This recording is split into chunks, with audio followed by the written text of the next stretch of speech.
ತಾಯಿ ನನ್ನ ಯಾಕೆ ಹೀಗೆ ಸುತ್ತಕೊಂಡಿದೆ? ಏನಾಗ್ತಿದೆ?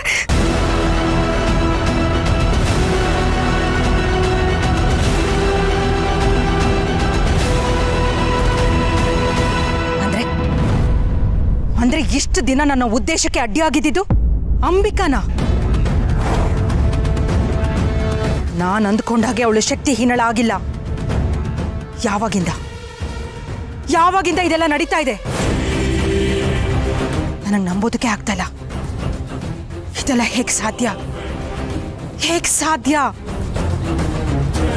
ಅಂಬಿಕಾ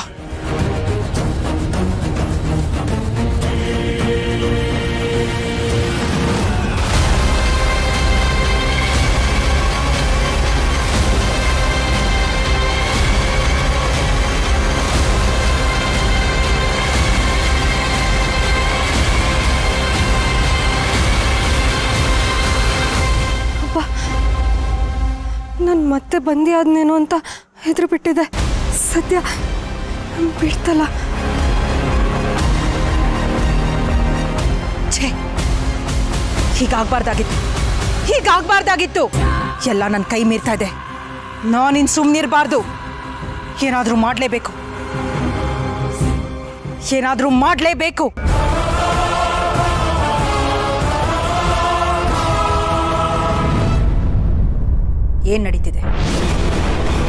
ಏನ್ ನಡೀತಾ ಇದೆ ಇಲ್ಲಿ? ಅಂಬಿಕಾಗೆ ಯಾವ ಶಕ್ತಿನೂ ಇಲ್ಲ ಅಂತ ಅನ್ಕೊಂಡಿದ್ದೆ. ನಾವು ಅಂಬಿಕಂಗೆ ತೊಂದರೆ ಕೊಟ್ರೆ ಮತ್ಯಾವುದೋ ಒಂದು ಶಕ್ತಿ ಅವಳನ್ನ ಕಾಪಾಡ್ತಿದೆ ಅಂತ ಅನ್ಕೊಂಡಿದ್ದೆ. ಆದ್ರೆ ಇಲ್ಲಿ ಅಂಬಿಕಾನೇ ಮತ್ತೆ ಶಕ್ತಿ ಪಡ್ಕೊಂಡಿದ್ದಾಳೆ. ಇದು ಹೇಗೆ ಸಾಧ್ಯ?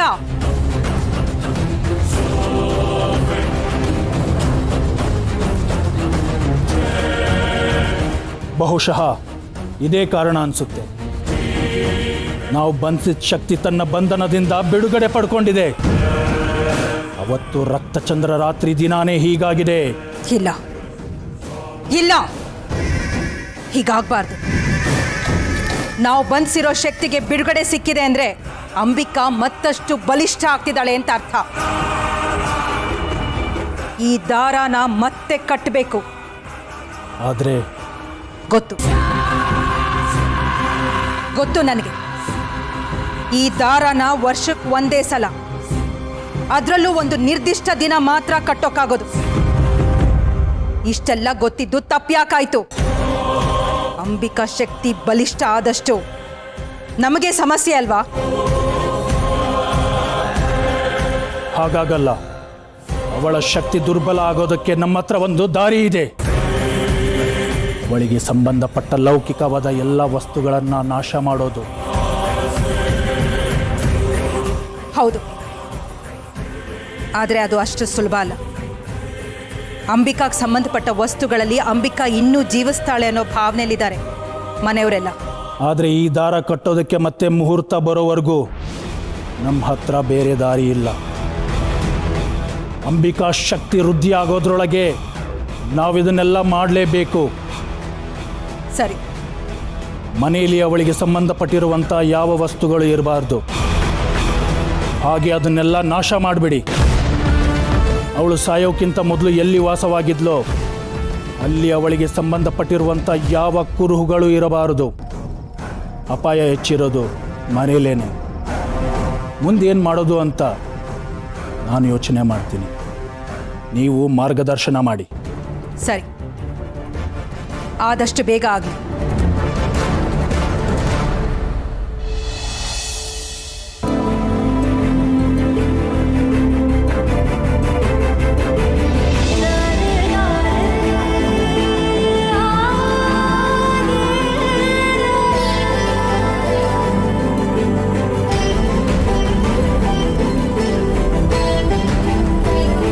ಬಸ್ಸು ಕರೆದ್ರಾ?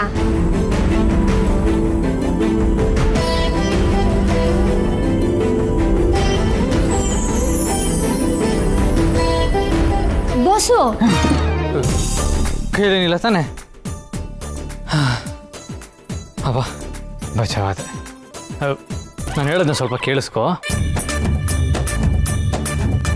ನೀನು ನನ್ನ ಮೇಲೆ ಸುಮ್ಮನೆ ರೇಗಾಡೋಕ್ಕಿಂತ ಮುಂಚೆ ನಿನ್ನ ಕೈಗೆ ಸಿಕ್ಬೇಕಿಂದ ನನ್ನ ಮೇಲೆ ಬೀಳ್ಸೋಕ್ಕಿಂತ ಮುಂಚೆ ನಾನು ಏನೋ ಹೇಳ್ತಾ ಇದ್ದೀನಿ, ಸ್ವಲ್ಪ ಸಮಾಧಾನದಿಂದ ಕೇಳಿಸ್ಕೊ, ಸ್ವಲ್ಪ ಅವಕಾಶ ಕೊಡು ಪ್ಲೀಸ್. ಬಾಸು ಮಾತಾಡಿ. ಅಲ್ಲ ನಿಮಗೆ ಮಾತಾಡಬೇಡ ಅಂತ ಯಾರು ಹೇಳಿದ್ದು? ನೀವು ಹೇಳೋದು ನೋಡಿದ್ರೆ ನಾನು ನಿಮಗೆ ಮಾತಾಡೋಕ್ಕೆ ಬಿಡಲ್ಲ, ನಾನೊಬ್ಳೆ ವಟ ವಟ ವಟ ವಟ ವಟ ಅಂತ ಮಾತಾಡ್ತಿರ್ತೀನಿ ಅಂತ ಹೇಳ್ತೀರಲ್ಲ. ಅಲ್ಲ ನಮ್ಮೂರಲ್ಲಿ ನನ್ನನ್ನು ಏನಂತ ಕರೀತಾರೆ ಗೊತ್ತಾ? ದುರ್ಗಾ ಮಿತಭಾಷಿ. ಅಂದರೆ ನಾನು ತುಂಬ ಕಮ್ಮಿ ಮಾತಾಡ್ತೀನಿ ಅಂತ. ಅಲ್ಲ ನೀವು ಹೇಳೋದು ನೋಡಿದ್ರೆ ನಾನು ಒಳ್ಳೆ ಒಟ್ಕುಟೇಶ್ವರಿ ಆಡ್ದಂಗೆ ಆಡ್ತೀನಿ ಅಂತ ಹೇಳ್ತಿದ್ದೀರಲ್ಲ. ನೋಡಿ ಬಾಸು, ಮಾತಾಡಬೇಕು ಅಂತ ಕರೆದಿರೋರು ನೀವು, ಮಾತಾಡ್ಬೇಕಾಗಿರೋದು ನೀವು. ಮತ್ತೆ ಇವಾಗ ನನ್ನ ಹತ್ರ ಅವಕಾಶ ಏನಕ್ಕೆ ಕೇಳ್ಬೇಕು ಹೇಳಿ? ಬಾಸು ಅಂದ್ರೆ ನಾನು ಇಷ್ಟೊತ್ತು ಮಾತಾಡಿದ್ನ ನೀವು ಕೇಳಿಸ್ಕೊಂಡಿಲ್ವಾ? ನಾನು ಎಲ್ಲ ಕೇಳಿಸ್ಕೊಂಡೆ. ಆ್ಯಕ್ಚುಲಿ ನಾನು ಇನ್ನು ಏನಕ್ಕೆ ಬರೋಕ್ಕೆ ಹೇಳಿದೆ ಅಂದರೆ, ನಿನಗೆ ನಾನು ಥ್ಯಾಂಕ್ಸ್ ಹೇಳಬೇಕಿತ್ತು. ಪೂಜೆ ಆದ ತಕ್ಷಣ ಹೇಳೋಣ ಅಂತ ಅಂದ್ಕೊಂಡೆ. ಎನಿವೆ, ನೀನು ಇವತ್ತು ನನಗೆ ಎಷ್ಟು ದೊಡ್ಡ ಉಪಕಾರ ಮಾಡಿದ್ಯಾ ಅಂದರೆ ಅದಕ್ಕೆ ಬೆಲೆ ಕಟ್ಟೋಕ್ಕಾಗೋದೇ ಇಲ್ಲ ದುರ್ಗಾ. ಅದು ನಿನಗೂ ಗೊತ್ತಿಲ್ಲ ಅಂತ ಅನಿಸುತ್ತೆ. ನಿನಗೆ ಎಷ್ಟು ಥ್ಯಾಂಕ್ಸ್ ಹೇಳಿದ್ರು ಸಾಲದು. Thank you so much Durga. ಇವತ್ತು ನೀನು ಹಿತನ ಪೂಜೆಗೆ ಒಪ್ಪಿಸಿ, ಅವಳನ್ನ ರೆಡಿ ಮಾಡಿ, ಅವಳ ತಲೆ ವಾಚಿ, ಅವಳನ್ನ ನನ್ನ ಪಕ್ಕ ಕೂರೋದಕ್ಕೆ ಒಪ್ಪಿಸಿ, ಓ ಮೈ ಗಾಡ್, ಅದೆಲ್ಲ ಒಂಥರ ಮ್ಯಾಜಿಕಲ್, ಮಿರಾಕಲ್ ಅಂತ ಅನ್ನಿಸ್ತು ಗೊತ್ತಾ. ನಮ್ಮ ಯಾರಿಗೂ ಮಾಡೋಕ್ಕಾಗ್ತಿದ್ನ ನೀನು ಮಾಡಿಬಿಟ್ಟೆ Durga. Thank you so much. ಅಯ್ಯೋ, ಅದಕ್ಕೆಲ್ಲ ಧನ್ಯವಾದ ಯಾಕೆ ಹೇಳ್ತೀರಾ ಬಾಸು? ನಾನು ಅದನ್ನೆಲ್ಲ ಪುಟ್ ಮೇಡಮ್ಗೋಸ್ಕರ ಮಾಡಿದ್ದು. ಅವಳು ಕೇರ್ ಟೇಕರ್ ಆಗಿ ನಾನು ಅಷ್ಟು ಮಾಡೋಕ್ಕಾಗಲ್ವಾ? ಐನೋ, ಅದಕ್ಕೆ ಥ್ಯಾಂಕ್ಸ್ ಹೇಳ್ತಾ ಇರೋದು. ಆ್ಯಕ್ಚುಲಿ ನಿನಗೆ ಹಿತ ಮೇಲೆ ಜೆನ್ಯೂನ್ ಆಗಿ ಕನ್ಸರ್ನ್ ಇದೆ, ಪ್ರೀತಿ ಇದೆ.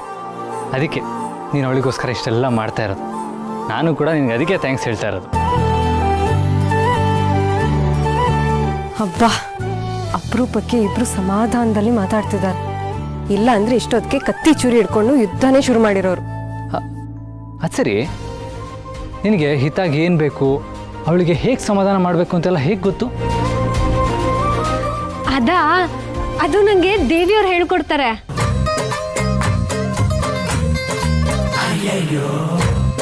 ಶುರುವಾಯಿತು ನಾಗವಲ್ಲಿ ಪ್ರವೇಶ. ಈ ಕೇಸ್ ಯಾಕೋ ಸರಿ ಹೋಗೋ ಥರ ಕಾಣಿಸ್ತಾ ಇಲ್ಲ. ಬಾಸು, ಏನದು ಏನೋ ಗೊಣಗ್ತಿದ್ದೀರಲ್ಲ? ಏನಿಲ್ಲ. ಆ್ಯಕ್ಚುಲಿ ದೇವಿ ಅಂತ ಹೇಳ್ತೀಯಲ್ಲ, ನಾನು ದೇವಿ ಶ್ಲೋಕನ ಹೇಳ್ಕೊಂಡೆ. ಅಯ್ಯೋ ದೇವ್ರೆ, ಇನ್ನು ಕೆಲವೇ ಕ್ಷಣದಲ್ಲಿ ಇವರಿಬ್ಬರು ಮಧ್ಯೆ ಮತ್ತೆ ಜಗಳ ಶುರು ಆಗೋ ಥರ ಕಾಣಿಸ್ತಿದೆ. ಅದಕ್ಕೂ ಮುಂಚೆ ಹೇಗಾದರೂ ಮಾಡಿ ಇವರಿಬ್ಬರು ಮಧ್ಯೆ ಕ್ಯೂಟ್ ಮೂಮೆಂಟ್ ಕ್ರಿಯೇಟ್ ಮಾಡಬೇಕಲ್ಲ. ಏನು ಮಾಡಲಿ?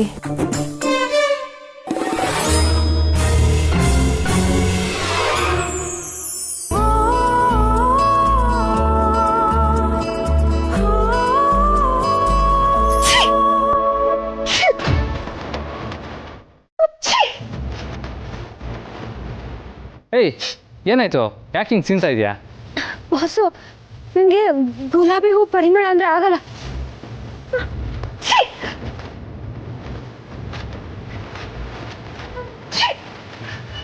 ಬಾಸು, ನಾನು ಇನ್ನೂ ಇಲ್ಲ ಇದ್ರೆ ಬೆಳಗ್ಗೆವರೆಗೂ ತಿಂತಾ ಇರ್ತೀನಿ.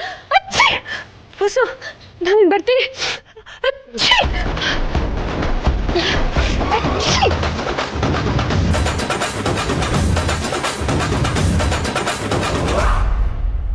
ಅರೆ, ಇದೇನು ಇದಕ್ಕಿದ ಹಾಗೆ ರೋಸ್ ಪೆಟಲೆಲ್ಲ ಹಾರ್ತಾ ಇದೆಯಲ್ಲ, ಎಲ್ಲಿಂದ ಬಂತು?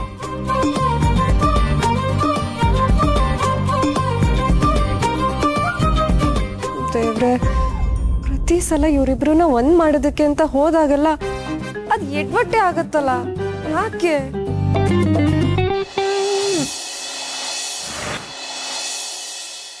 ಏನ್ ಹೇಳ್ತಾ ಇದ್ದೀರಾ ಮ್ಯಾಮ್?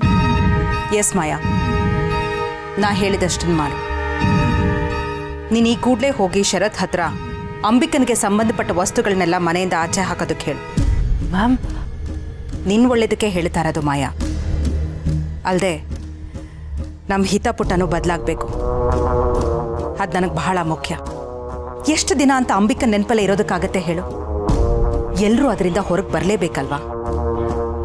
ಮ್ಯಾಮ್, ನೀವು ಹೇಳಿದ್ನೆಲ್ಲ ಮಾಡೋದಕ್ಕೆ ನನಗೇನೋ ಇಷ್ಟನೇ. ಆದರೆ ಇವಾಗ ಸಡನ್ ಆಗಿ ಅಂಬಿಕಾ ವಸ್ತುಗಳನ್ನೆಲ್ಲ ಯಾಕೆ ಮನೆಯಿಂದ ಆಚೆ ಹಾಕಬೇಕು? ಅದು ಅಲ್ಲದೆ ನೀವೇ ಶರತ್ ಹತ್ರ ಮಾತಾಡ್ಬೋದಲ್ವಾ? ಅಗತ್ಯಕ್ಕಿಂತ ಜಾಸ್ತಿ ಪ್ರಶ್ನೆ ಕೇಳಿದ್ರೆ ನಿನಗೆ ಒಳ್ಳೇದಾಗೋದಿಲ್ಲ. ಯಾಕೆ, ಏನು, ಯಾವಾಗ, ಎಲ್ಲಿ, ಇದೆಲ್ಲ none of your business. Okay? ನಾನೊಬ್ಬ ತಾಯಿಯಾಗಿ ಶರತ್ ಹತ್ರ ಇದನ್ನೆಲ್ಲ ಮಾತಾಡೋದಕ್ಕೆ ನನಗೂ ಹಿಂಸೆ ಆಗುತ್ತೆ. Try to understand. ಈ ವಿಷಯನ ನೀನು ಪ್ರಸ್ತಾಪ ಮಾಡು. ನಿನ್ನ ಬೆಂಬಲಕ್ಕೆ ನಾನಿರ್ತೀನಿ. ಶೋರ್ ಮ್ಯಾಮ್, ನಾ ಖಂಡಿತ ಮಾತಾಡ್ತೀನಿ. ಗುಡ್.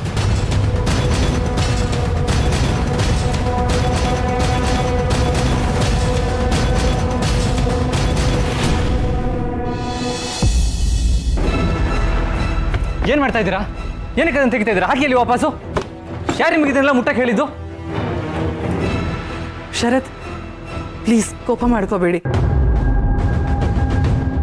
ಐ ನೋ ನಿಮ್ಗೆ ಇದನ್ನೆಲ್ಲ ನೋಡೋಕ್ಕೆ ತುಂಬ ಕಷ್ಟ ಆಗತ್ತೆ ಅಂತ. ನೀವು ಅಂಬಿಕಾ ವಸ್ತುಗಳನ್ನ ಎಷ್ಟು ಪ್ರೀತಿಸ್ತೀರ ಅಂತ ನನಗೆ ತುಂಬ ಚೆನ್ನಾಗಿ ಗೊತ್ತಿದೆ. ಆದರೆ ಏನು ಮಾಡೋದು, ಅಂಬಿಕಾ ಆತ್ಮಕ್ಕೆ ಶಾಂತಿ ಸಿಗಬೇಕು ಅಂದರೆ ಅವಳಿಗೆ ಸಂಬಂಧಪಟ್ಟಿರೋ ವಸ್ತುಗಳನ್ನೆಲ್ಲ ಮನೆಯಿಂದ ಆಚೆ ಹಾಕಬೇಕು ಅಂತ ಪೂಜಾರಿಗಳು ಹೇಳಿದ್ದಾರೆ. ಎಷ್ಟು ಸುಳ್ಳು ಹೇಳ್ತೀಯ ಮಾಯಾ? ನಿನಗೆ ಆತ್ಮಸಾಕ್ಷಿ ಅನ್ನೋದೇ ಇಲ್ವಾ? ಮೊದಲು ನಿನ್ನ ನಾಟಕ ನಿಲ್ಲಿಸು. ಪೂಜಾರಿ ಹೇಳಿ ಯಾರೇ ಹೇಳಿರಲಿ, ಅಂಬಿಕಾ ವಸ್ತುಗಳು ಈ ಮನೇಲಿ ಇರುತ್ತೆ, ಇರಬೇಕು ಅಷ್ಟೇ.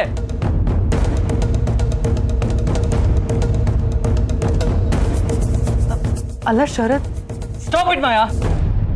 ನಿನಗೆ ಗೊತ್ತು ತಾನೆ ನನ್ನ ಅಂಬಿಕಾ ಮಧ್ಯೆ ಯಾರು ಮಧ್ಯ ಬರೋದು ನನಗಿಷ್ಟ ಇಲ್ಲ ಅಂತ. ಆ್ಯಂಡ್ ಯು ಯಾವ್ಯಾವ ವಸ್ತುಗಳು ಎಲ್ಲೆಲ್ಲಿತ್ತೋ ಅಲ್ಲೇ ಇಡಿ. ಈ ಮನೆಯಿಂದ ಆಚೆ ಒಂದೇ ಒಂದು ಫೋಟೋನೂ ಹೋಗ್ಬಾರ್ದು, ಗೊತ್ತಾಯ್ತಾ?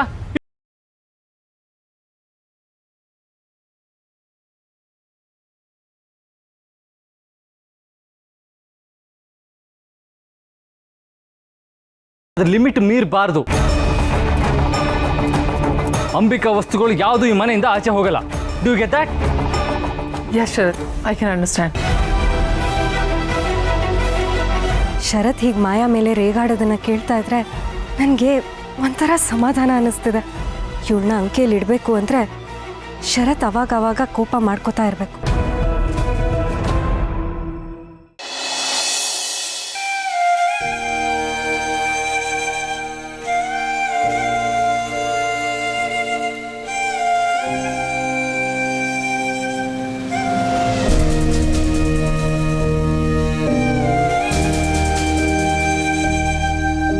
ಪುಟ್ ಮೇಡಮ್, ಅಮ್ಮ ನೆನಪಾಗ್ತಿದ್ದಾರಾ?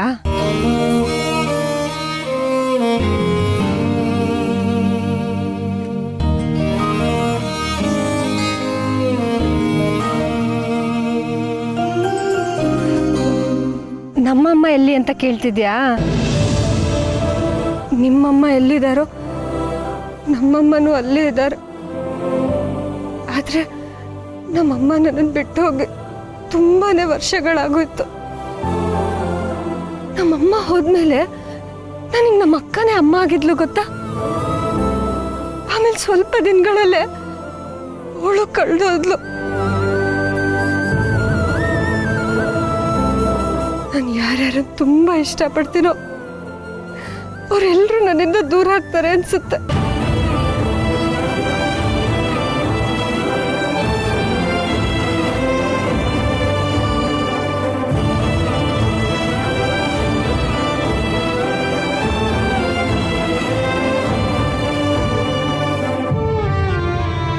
ನಾನು ನೀನು ಯಾವಾಗಲೂ ಒಟ್ಟಿಗೆ ಇರೋಣ ಅಂತ ಹೇಳ್ತಿದ್ಯಾ? ಸರಿ, ನಾವಿಬ್ರು ಯಾವಾಗಲೂ ಒಟ್ಟಿಗೆ ಇರೋಣ. ನಿನಗೂ ಅಮ್ಮ ಇಲ್ಲ, ನನಗೂ ಅಮ್ಮ ಇಲ್ಲ. ನನಗೆ ನೀನಮ್ಮ ಆಗು, ನೀನು ನಾನಮ್ಮ ಆಗ್ತೀನಿ.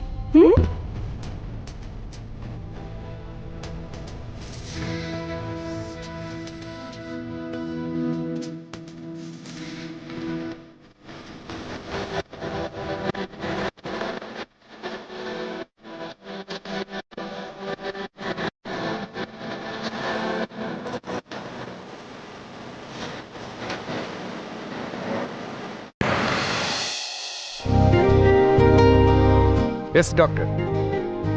ಈಗ ಹೊರಟಿದ್ದೀನಿ. ರೆಗ್ಯುಲರ್ ಚೆಕಪ್ ಅಷ್ಟೇ.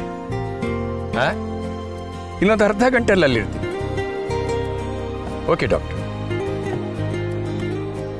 ಡ್ರೈವರ್, ಡಾಕ್ಟರ್ ಶರ್ಮಾ ಕ್ಲಿನಿಕ್ ಕಡೆ ಹೊರಡು.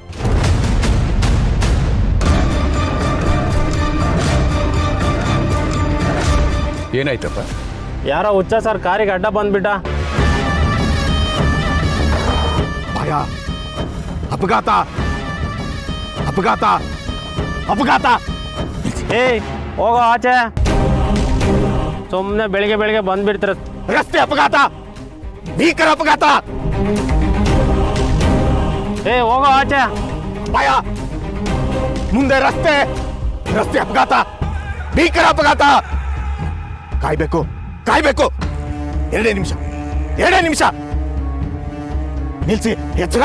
2 ನಿಮಿಷ ನಿಲ್ಸಿ. ಅಪಾಯ, ಅಪಾಯ, ಎಚ್ಚರ, ಎಚ್ಚರ. ಕಾಯ್ಬೇಕು. 2 ನಿಮಿಷ, 2 ನಿಮಿಷ.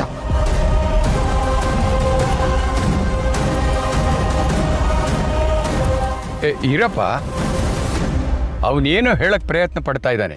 ಮುಂದಿನ ರಸ್ತೆಯಲ್ಲಿ ಅಪಘಾತ ಆಗುತ್ತೆ, 2 ನಿಮಿಷ ನಿಂತು ಹೋಗಿ ಅಂತ. ನೋಡು, ಕಾರ್ ಸ್ಟಾರ್ಟ್ ಮಾಡಬೇಡ, 2 ನಿಮಿಷ ಬಿಟ್ಟು ಹೊರಡ.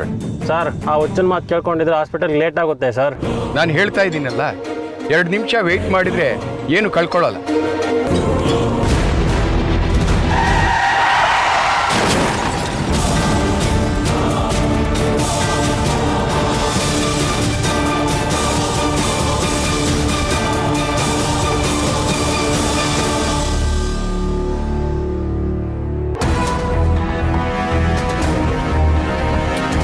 ಶರತ್, ಪ್ಲೀಸ್ ಲಿಸನ್ ಟು ಮೀ. ನೀವು ಅವಾಗ ಕೋಪದಲ್ಲಿದ್ರಿ ಅಂತ ನಾನು ಏನು ಹೇಳಕ್ ಹೋಗಿಲ್ಲ. ಆದ್ರೆ ಪೂಜಾರಿಗಳು ಹೇಳಿದ ಮಾತನ್ನ ನೀವು ಒಂದ್ಸಲ ಕನ್ಸಿಡರ್ ಮಾಡಬೇಕಾಗತ್ತೆ. ಮಾಯಾ ಪ್ಲೀಸ್, ಇದ್ರ ಬಗ್ಗೆ ನಾವು ಇವಾಗಲೇ ಮಾತಾಡಾಗಿದೆ ಅಂತ topic is close. Please leave me. ಯಾವ ವಿಷಯದ ಬಗ್ಗೆ ನೀವಿಬ್ರು ಆರ್ಗ್ಯೂ ಮಾಡ್ತಾ ಇದ್ದೀರಾ? ಏನಾಯ್ತು ಶರತ್? ಅಮ್ಮ, ಅದು ಯಾವುದೋ ಪೂಜಾರಿ ಹೇಳಿದ್ರು ಅಂತ ಅಂಬಿಕಾ ವಸ್ತುಗಳನ್ನೆಲ್ಲ ಮಾಯಾ ಮನೆಯಿಂದ ಆಚೆ ಹಾಕಿ ಹೊರಟಿದ್ದಾಳೆ. ಇನ್ಫ್ಯಾಕ್ಟ್ ಅಂಬಿಕನ್ ವಸ್ತುಗಳನ್ನೆಲ್ಲ ಮನೆಯಿಂದ ಆಚೆ ಹಾಕೋದು ನನಗೂ ಇಷ್ಟ ಇಲ್ಲ ಶರತ್.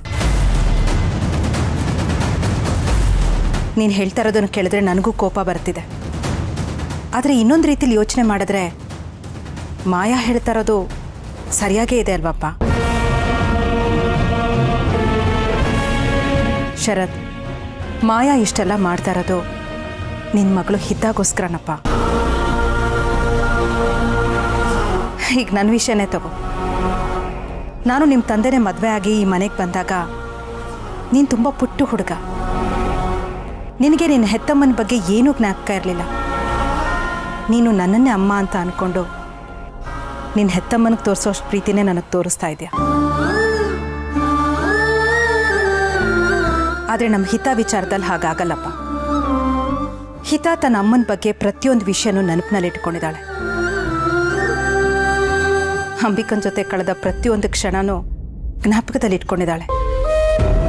ಹೀಗಿರುವಾಗ ಅಂಬಿಕನ್ ಫೋಟೋ ಆಗಲಿ, ಅವಳಿಗೆ ಸಂಬಂಧಪಟ್ಟ ವಸ್ತುಗಳಾಗಲಿ ಅವಳ ಕಣ್ಮುಂದೆ ಪದೇ ಪದೇ ಬರ್ತಾ ಇದ್ರೆ ಅವಳು ತನ್ನ ತಾಯಿ ನೆನಪಿಂದ ಮೂವ್ ಆನ್ ಆಗೋದಕ್ಕೆ ತುಂಬ ಕಷ್ಟ ಆಗುತ್ತೆ ಶರತ್.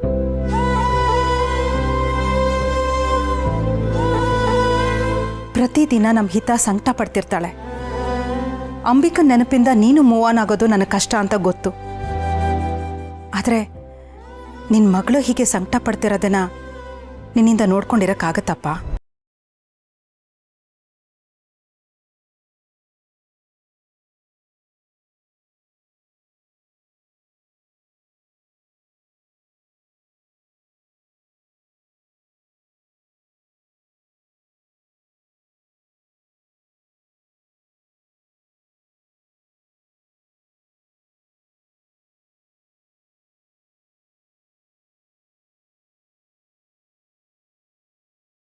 ವಸ್ತುಗಳ ಮೇಲೆ ನಿನಗಿರೋ ಅಟ್ಯಾಚ್ಮೆಂಟ್ನ ಬಿಡು.